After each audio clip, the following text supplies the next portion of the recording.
என்ன தூங்கலையா?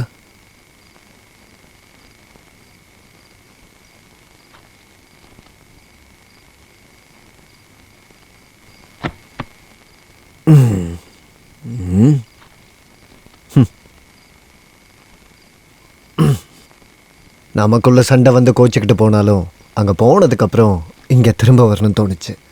அங்கே இருக்க ஃப்ரெண்ட்ஸோடு சேர்ந்து ஒரு பிஸ்னஸ் ஒன்று ஸ்டார்ட் பண்ணேன். வெறுத்து போச்சு.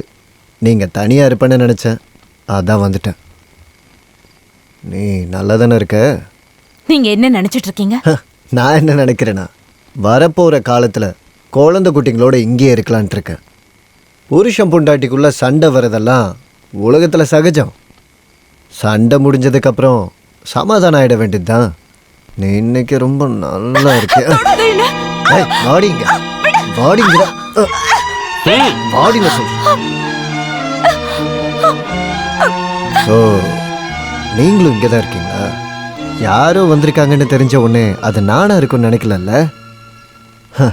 உங்கள் பொண்ணோட காதலனுக்கு நீங்கள் வெளியே காவலுக்கு இருக்கீங்கன்னு இப்போ தான் தெரிஞ்சுக்கிட்டேன்னா.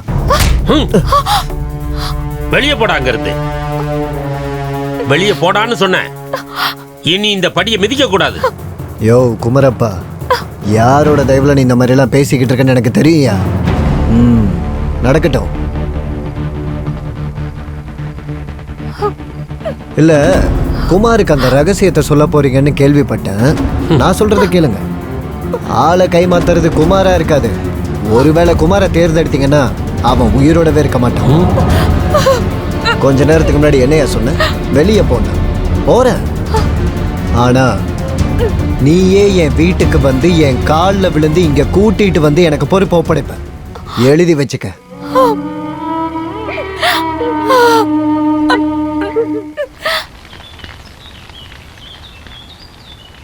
என்னடி பண்ற? நல்ல திருப்பு, நல்லா வேகணும்ல.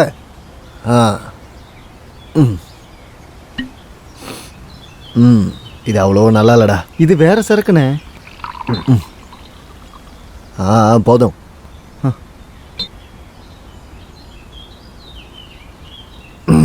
சக்கரபாணின்னு பரமு. யாரு பரமுவா? பார்த்து ரொம்ப நாளாச்சு.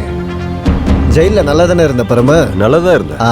சாட்சியும் ப்ரூஃபும் இல்லைன்னா ஒருத்தனை கொலை பண்றதுக்கு 6 வருஷம் தண்டனை. அது நல்லா இருக்கு.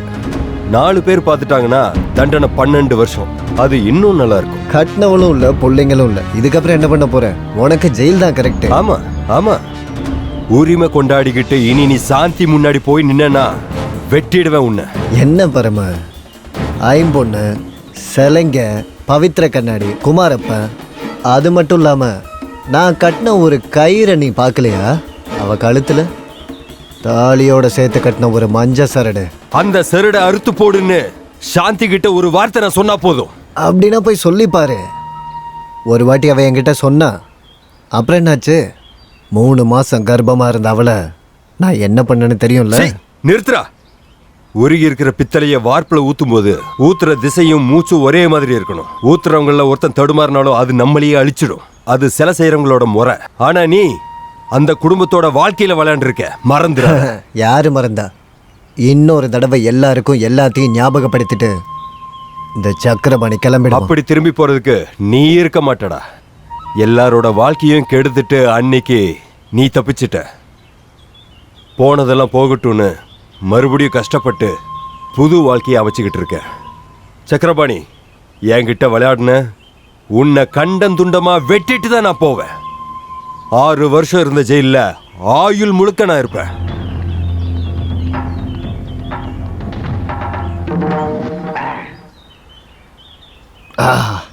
குமாரு, உன் ஜாதி பேர் மூசாரி தானே? ஏன் அப்படி கேட்குற? ஆமாவா இல்லையா? ஆமா. உங்களோட ஜாதியில ஒருத்தன் ஒருத்திக்கு தாலி கட்டிட்டான்னா கடைசி வரைக்கும் அவன் கூட தான் இருக்கணும் இல்லையா? ஆமா. அப்படிதானே?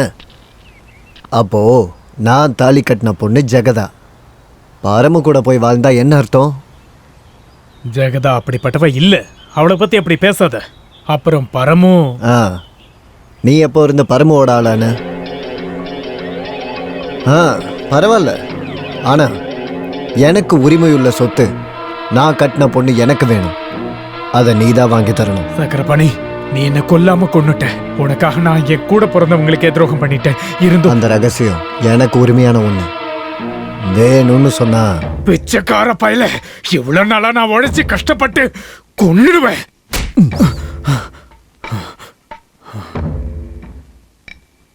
வேண்டாம், எனக்கு அந்த ரகசியம் எதுவும் வேண்டாம். ஆனா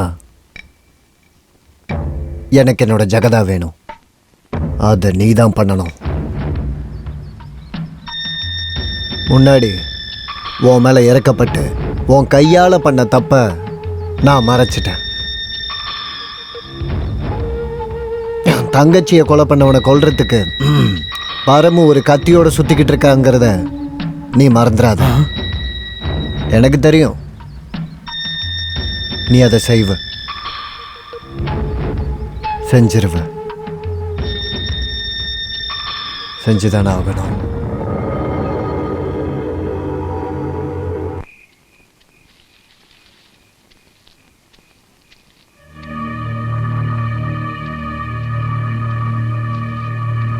டேய் நில்றா.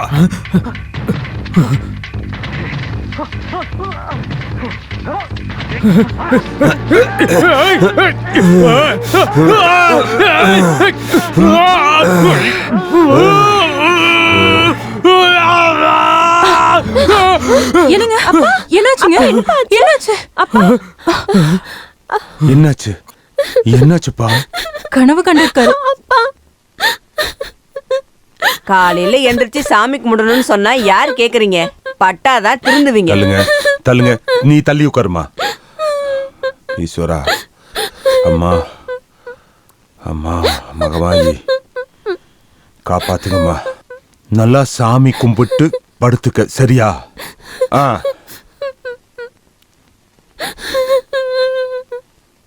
நீங்க தூங்குங்க. தண்ணி வேணுமா? வேண்டாம். சரி படுத்துக்கோங்க.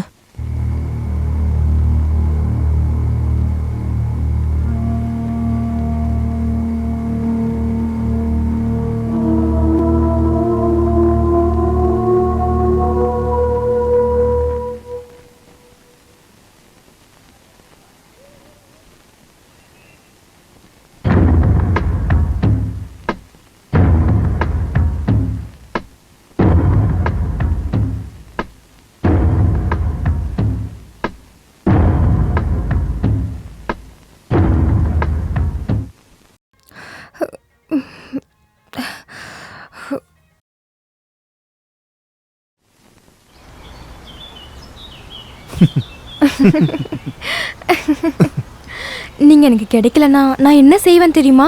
வேற ஏதாவது ஒரு நல்ல ஆசாரியா பார்த்து நீ கல்யாணம் பண்ணிப்ப. வேற என்ன? அதுக்கு நான் இன்னொரு வாட்டி பிறக்கணும். உங்க கூட வாழ முடியலனா அப்ப பாருங்க நான் என்ன பண்றேன்னு. உனக்கு என்ன எவ்வளவு பிடிக்கும்? எவ்வளவு எவ்வளவு பிடிக்கும்?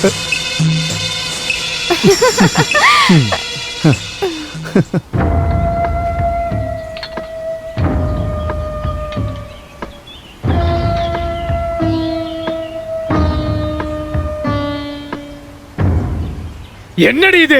மனுஷன் இதை திங்க வேண்டாமா? இங்க இருக்க எல்லாம் சாப்பிட்டாங்களே, உங்களுக்கு மட்டும் ஏன் பிடிக்கலன்னு சொல்றீங்க? இன்னொரு வார்த்தை எதிர்த்து பேசுன நீங்க என்ன பண்ணுவீங்க? வேணா வச்சுட்டு போங்க. ஏ சின்னமோ, உன் புருஷன் எங்க பைத்தியக்கார ஹாஸ்பிடலுக்கு கூட்டிட்டு கொன்னுடுவா உன்னை. இந்த ஆளில கொல்லுடா.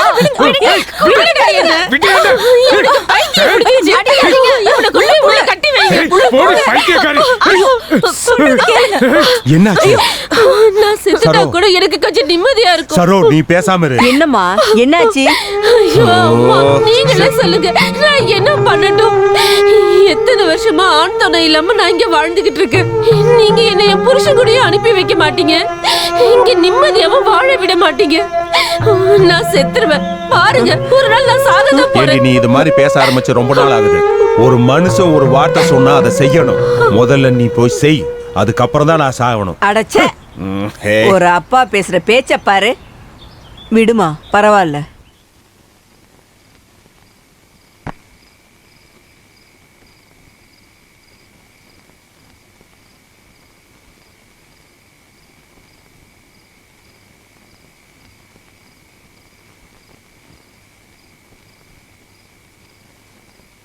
உங்களுக்கு உங்களுக்கு அப்படி தோணி இருக்குங்க. அவங்களுக்குள்ள அப்படியெல்லாம் எதுவும் இருக்காது. எதுவும் இல்லாமலா ஆத்தங்கரையில முத்தம் கொடுத்துட்டு இருக்கான். என்னோட தலையெழுத்து இந்த ஜென்மத்துல ஒரு கண்ணாடி கூட செய்ய முடியலையேன்னு கவலையில இருக்கேன். இது என் தலையெழுத்து விதின்னு நினைச்சு நான் நிம்மதியா இருக்கேன். நான் கண்ணாடி செய்யறது நடக்குதோ இல்லையோ பரவாயில்ல. ஆனா இந்த கல்யாணம் நடந்து அந்த ஆசாரி பங்குக்கு நின்னா அவனோட கல்யாணத்தை நான் கெடுப்பேன். என்ன வேணும்னாலும் நடக்கலாம். அப்படியெல்லாம் எதுவும் இருக்காதுங்க. நம்ம பரம கிட்ட லேட் பண்ண வேண்டாம், இப்பயே சொல்ல போறேன்.